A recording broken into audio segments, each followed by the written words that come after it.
afternoon, everyone. My name is Oluwasekemi, and I'll be talking on the impact of plastics on climate change with reference to Ghana. Now, introduction. Plastic is everywhere, and it slowly shapes our climate discussion. We all know global warming is happening, and some seasons are coming faster than the others. Like now, it's rain today when we're supposed to be in Hamatan. So we know that climate change is happening. So the link between plastic and climate change is real, but it's not really talked about. So let's discuss it. Plastics and climate change. Plastic production uses fossil fuels, CO2 and other emissions.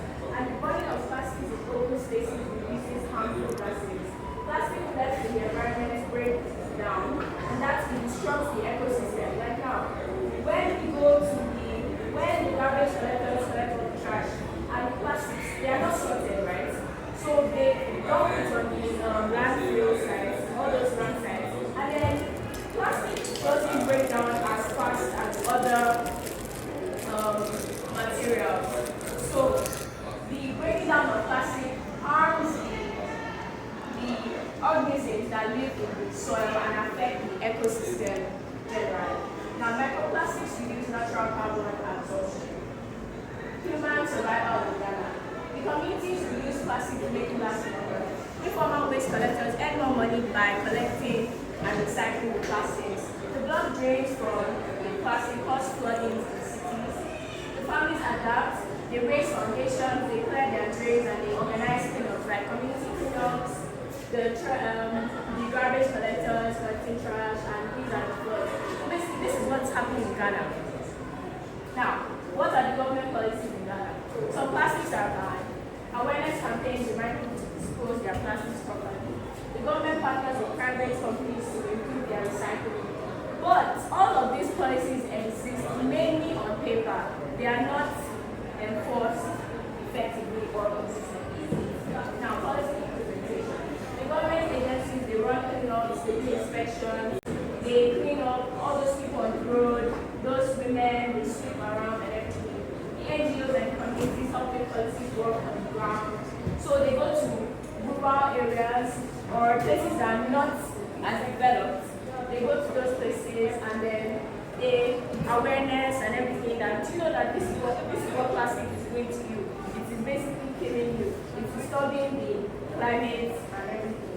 Now, the success depends on local participation and cooperation.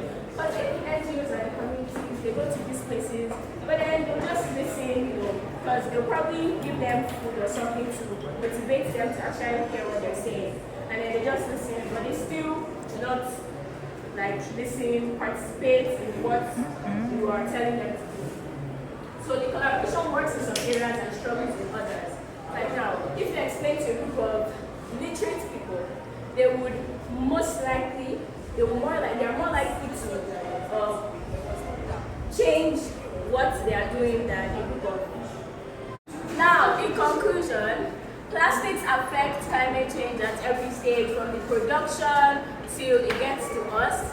People survive in Ghana using these strategies, recycling, cleanups. The government policies exist, but they are weak, the enforcement is weak, and solving of the problem requires consistency, long-term commitment, and cooperation from everyone.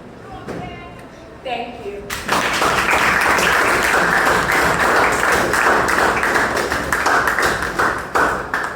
Questions? Okay, so let's bring it up to Lagos here in Nigeria.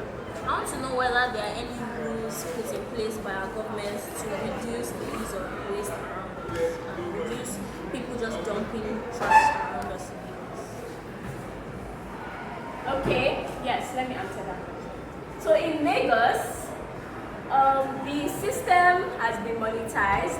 People bring their plastics in heaps, and then it is measured, it's weighed, and then they pay them per the kilo that they brought.